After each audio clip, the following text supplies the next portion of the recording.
Bonjour à tous, j'ai le plaisir, je continue ma petite tournée sur Lyon, hein, donc il y a plein, c'est une ville de vélo Lyon, et j'ai avec moi Alexandre Carsanti. Salut Alexandre. Salut Jérôme, merci d'être venu chez nous. Alexandre, depuis 10 ans, il va nous raconter l'histoire de son magasin. C'est un magasin sur Lyon qui s'appelle Lyon Cycle Chic. Lyon Cycle Chic. Alors, c'est pas trop sur du vélo de compète, on est plutôt sur du vélo cargo, sur du Brompton, sur du vélo urbain, du vélo taf. Ça fait 10 ans qu'il a ouvert ce magasin, raconte-moi. Ça fait 10 ans, après un parcours en distribution chez Decathlon pour pas les citer, un parcours aussi chez Giant, où là j'ai plus suivi ma passion, parce que je suis très lié au vélo depuis l'adolescence. J'étais fan de VTT, donc j'ai eu l'opportunité d'écumer le circuit du VTT en étant mécanicien pour Giant France. Donc ça a été une grande marque. Une grande marque. Une grande marque qu'on cite, il y en a d'autres. Voilà, on va toutes les citer. Ils seront cités. Et voilà, et j'ai eu l'opportunité aussi de travailler pour un chouette magazine de vélo qui m'a fait découvrir l'univers du vélo taf. Et où du coup j'ai perçu le potentiel et un monde que je ne soupçonnais pas, puisqu'avant ça je m'intéressais essentiellement au vélo sport, et j'ai découvert tout cet univers de la mobilité, le pliant, le cargo, le vélo électrique qui il y a 10 ans on était encore au début de l'histoire. Et voilà, et donc j'ai ouvert ce magasin il y a 10 ans en ayant la conviction qu'il fallait des magasins dédiés à ces gens qui ne sont pas des sportifs. C'est donc du conseil qu'ils viennent chercher, du service évidemment, du conseil. Alors Lyon est une ville cyclable, on peut sortir de Lyon pour aller sur quelques collines évidemment. Principalement ici, c'est pour circuler en ville, et du vélo cargo. Donc tu es le spécialiste des vélos, hein, on va dire ça comme ça. Mais c'est en gros, voilà, c'est plutôt du vélo urbain ici. Beaucoup de pistes cyclables, je circulais moi ce matin. Alors je suis en voiture parce que j'avais beaucoup de matériel pour faire des interviews. Ça aurait tenu dans un vélo cargo. Oui, dans un vélo cargo. Pour venir d'Aix-en-Provence, j'avais du matériel, mais du coup, voilà, c'est bien aménagé, c'est une ville cyclable, Lyon. Hein. C'est une ville qu'on a vu évoluer sur le plan cyclable en 10 ans. Il y a 10 ans, il y avait déjà les voies sur berge qui avaient été aménagées par la précédente mandature. Et il y avait, il y a 10 ans, quand je suis arrivé, il n'y avait pas encore le tunnel mode douce ou Croix-Rousse, mais il était déjà en projet, si ce n'est en construction à l'époque. Donc on savait déjà qu'il se passait quelque chose autour du vélo, et évidemment les coronapistes transformées, pérennisées par l'actuelle mandature augmentent le nombre de kilomètres de pistes cyclables dans la ville de façon folle. Oui, et puis les habitants ont suivi, ça veut dire que on met à disposition des infrastructures.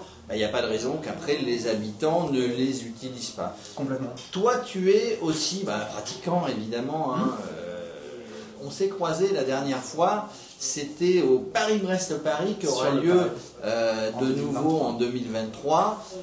Tu étais pilote pour une marque dans le cadre du concours des machines. Alors je rappelle, il y a un concours de machines et il y a un pilote. Et pour que le vélo soit élu et gagne le concours des machines, il fallait déjà que le pilote il fasse 600 km dans un sens et 600 km dans l'autre sens pour arriver à Paris. C'est ça. Moi, j'ai pas fait les 1200, j'en ai fait que 700. Je me suis arrêté à Carhaix. J'ai eu un petit pépin physique. En fait, il s'est arrêté à Carhaix parce que c'est le festival des vieilles charrues. Hein. C'est ça. Il s'est arrêté là-bas en disant... On était bien là à dormir dans le gymnase de Carhaix. Non, j'aurais vraiment aimé continuer. C'était un déchirement d'arrêter. Mais bon, il y a un moment, le corps dit stop. Et voilà, et je revisualise très très bien l'accolade que m'a donné Emeric, le patron de Sifac à l'arrivée. Emeric Lebrun, voilà. on salue. Qu'on salue, salut Emeric. Et voilà, qui montrait à quel point il m'en voulait pas d'avoir bâché malgré les heures et les kilomètres d'entraînement qu'on précédait la course. Et voilà, mais c'était une expérience incroyable. C'est une vraie expérience, une vraie aventure, le Paris-Brest-Paris, qui aura lieu donc en 2023, veille des Jeux Olympiques 2024 à Paris. Tu y seras ? Au JO ou au Paris? Non, alors au JO, je suis sûr que tu n'y seras pas sauf en spectateur, mais au Paris-Brest-Paris, tu envisages de le refaire ou pas? Eh ben, si tu m'avais posé la question à l'arrivée du 2019, je t'aurais dit mais jamais de la vie. Et plus ça va, plus ça me travaille de le faire en 2023. Et puis les aventures vécues en 2019 avec les copains sur les brevets, ça a motivé d'autres copains. Et c'est possible qu'on se fasse un petit groupe de furieux pour le faire ensemble. Alors tu organises aussi, tu es un organisateur d'événements sur Lyon, un événement vélo. Absolument. En fait, avec les copains du magasin, alors pardon, je vais revenir un tout petit peu en arrière. Des copains parisiens, il y a plusieurs années, ont organisé un événement qui s'appelait le Paris Cargo Bike Meeting, qui était une réunion d'utilisateurs de vélo cargo et qui invitait d'autres gens à venir découvrir ce qu'était ce mode de déplacement. Et j'ai longtemps espéré que, comme ça pouvait être le cas à Paris, des passionnés se chargent d'organiser un événement comme ça, en étant disposés à les aider, et c'est pas arrivé. Au bout d'un moment, on s'est dit qu'il fallait qu'on organise cet événement. On croyait au vélo cargo très tôt. Il y a 10 ans, avoir des vélos cargo devant le magasin, c'était une vraie profession de foi. Aujourd'hui, ça paraît une évidence. Il y a 10 ans, ça ne l'était pas du tout. Et voilà, donc on a décidé d'organiser cet événement qui s'appelle le Lyon Cargo Bike Festival, qu'on a organisé la première fois en 2018 et qui a pour but de réunir un maximum de marques de vélos cargo pour avoir un maximum de vélos disponibles à l'essai et pour qu'il y ait un maximum de gens qui puissent venir essayer. Donc c'est pas... Oui, parce qu'un vélo cargo comme un autre vélo, mais encore plus un vélo cargo certainement, ça doit s'essayer. Absolument. Et en fait, le vélo cargo, c'est un vélo souvent qui est acheté par des personnes qui ne sont pas du tout, mais absolument pas des cyclistes à la base. Donc il y a encore plus le besoin de la découverte. On a une population qui a plus que 50% féminine sur les achats de vélos cargo. Par rapport au monde du vélo sport, ça fait une grosse différence. Sur le vélo sport, on a plutôt une balance qui a 80-20, peut-être avec le développement du vélo féminin, peut-être qu'aujourd'hui on touche du 70-30, mais on n'est pas du tout au 50-50, et je dirais même aujourd'hui qu'il y a une majorité de femmes qui achètent des vélos cargo, et c'est vraiment elles les décisionnaires. Et, toujours les femmes sont les décisionnaires. Souvent. Alors du coup là voilà. Tu es organisateur, tu n'es plus vendeur de vélos, un petit peu, tu fais essayer tes vélos évidemment. Il y a toutes les grandes marques qui viennent. Tu enlèves ta casquette de vendeur et tu es organisateur d'un salon, d'un événement sur Lyon qui aura lieu le 30 mai, place Bellecour. Voilà, on croise les doigts très très fort. Cette année, on est soutenu par la métropole de Lyon et on sera à l'arrivée de la convergence vélo pour faire une animation festive et ludique à l'arrivée de cette convergence. Et la métropole nous offre la place Bellecour pour nous exprimer, ce qui est un très très beau terrain de jeu, et on les remercie pour ça. Et très justement, tu disais que j'enlève ma casquette de vendeur de vélo. Oui, je te confirme, puisqu'on invite des marques et aussi des revendeurs locaux pour que des marques qui ne sont pas aussi des marques qui sont présentes dans mon magasin puissent être présentes. Donc on a vraiment une volonté plénière d'ouvrir et d'accueillir. Voilà, alors bon bah c'est bien, voilà, je disais Lyon, ville de vélo, ça a été, il n'y a plus d'équipe de foot à Lyon. Alors, tu t'intéresses pas au foot. Mais non, mais je plaisante. Les Lyonnais, non, je plaisantais. À Marseille, je fais la même chose, mais bref. Voilà, donc ce magasin, bon, depuis 10 ans, les marques principales, je vois du Brompton, je vois du Bergamon, tout à fait. Et Eau de Fil, qui a super bien grandi comme marque il y a quelques années, sans dire qu'on regardait ça de haut, mais il touchait vraiment un marché d'entrée de gamme sur l'électrique, à faire essentiellement du vélo électrique avec du moteur dans la roue, et ce qui est pas mal pour un produit de découverte, mais aujourd'hui c'est quand même plutôt les moteurs pédaliers qui assurent une fiabilité. C'est plus équilibré, non, sur un vélo Un moteur pédalier, on a une assistance qui est proportionnelle, donc on a vraiment un vélo qui est le prolongement de soi, il n'y a pas d'à-coup. Il y a une souplesse dans le pédalage.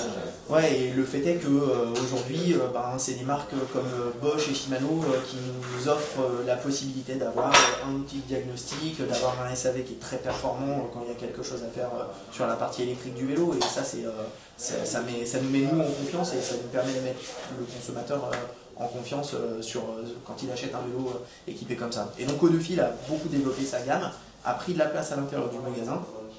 Et l'année dernière, c'est devenu la première marque vendue chez moi. Ouais. Et ben voilà, moi si vous êtes de passage, même si vous voulez pas acheter un vélo, regardez, il y a un comptoir, il vous offre le café, le thé, c'est plutôt génial. Vous regardez un petit peu comment on bricole les vélos de manière professionnelle derrière nous. Hein. C'était très sympa, voilà, c'était un focus sur un magasin. Vous savez que nous, on aime bien aller voir les gens, là où ils travaillent, là où ils sont, là où ils pédalent. Et voilà, aujourd'hui, on était avec Alexandre Carcenti sur son magasin Lyon. Rien que le nom du magasin, moi, ça me plaît. Redonne-nous le nom du magasin, je sais pas quel Lyon Cycle. Lyon Cycle Chic. Rien que le mot chic, moi, ça m'a plu. J'ai dit, tiens, c'est l'occasion de rappeler d'où ça vient. C'est pas innocent. Cycle Chic, c'était le blog de Michael Colville-Andersen, un photographe qui prenait en photo il y a déjà une quinzaine d'années des gens en photo à Copenhague. Donc, son blog de photos s'appelait Copenhagen Cycle Chic. Et donc il prenait des gens habillés normalement et en habits de ville et élégants sur leur vélo, et c'était déjà une façon de clamer que le vélo c'était pas que les gens en lycra, du cuissard, du lycra dans la boue, dans les collines lyonnaises ou ailleurs. C'était aussi en ville parce que, et la femme, moi j'ai fait des interviews où les femmes veulent être élégantes sur un vélo. Il y a plein de tenues qui en refera un focus un jour pour être élégant, pour être chic sur un vélo. Voilà, on a l'explication du nom du magasin. Et j'ai écouté une émission très sympa sur France Inter hier. Notre concurrent principal. qui donnait la parole à, je crois qu'il s'appelle Fabien Bellando, qui a écrit un très chouette bouquin qui s'appelle Vélo de la roue libre fixie. Je sais plus, mais il a écrit plusieurs bouquins, donc voilà. C'est pas son premier. Ouais. Mais qui est un recueil aussi de photographies de gens qui font du vélo, et la façon dont il le racontait, ça m'a énormément fait penser justement au blog de Michael Colville-Andersen. Et voilà, donc c'est voilà, le vélo, il y a la partie sportive que j'adore et qui existe et qui fait briller, qui met le vélo dans la lumière souvent. Et puis des événements comme ce qu'on a eu ces derniers mois et ces dernières années ont mis le vélo sous la lumière sous un jour différent qui est celui de la mobilité. Alors celui de la mobilité, et outre le fait d'être chic, de vouloir être élégant, c'est quand on va travailler à vélo, on ne peut pas avoir une tenue pour faire le vélo, arriver, prendre une douche, s'habiller en tenue de ville pour recevoir des clients, etc., etc. Donc il y a effectivement maintenant, on en reparlera, hein, vraiment, il y a des vêtements qui permettent d'être élégant, d'être à l'aise sur le vélo, sur cette partie. La moyenne de kilomètres d'un vélo taf, je ne sais plus combien c'est, enfin c'est pas non plus 70 km, non mais par jour, quand on va au taf c'est 3, 4, 5, 10 km, voilà, c'est 5, donc il faut être à l'aise, il faut être bien. En tout cas voilà, nous avons eu l'explication du nom de ce magasin sur Lyon, 6e arrondissement je crois, 7e arrondissement, c'est à côté. Merci Alexandre, et puis à très bientôt. Merci de ta venue, merci Jérôme.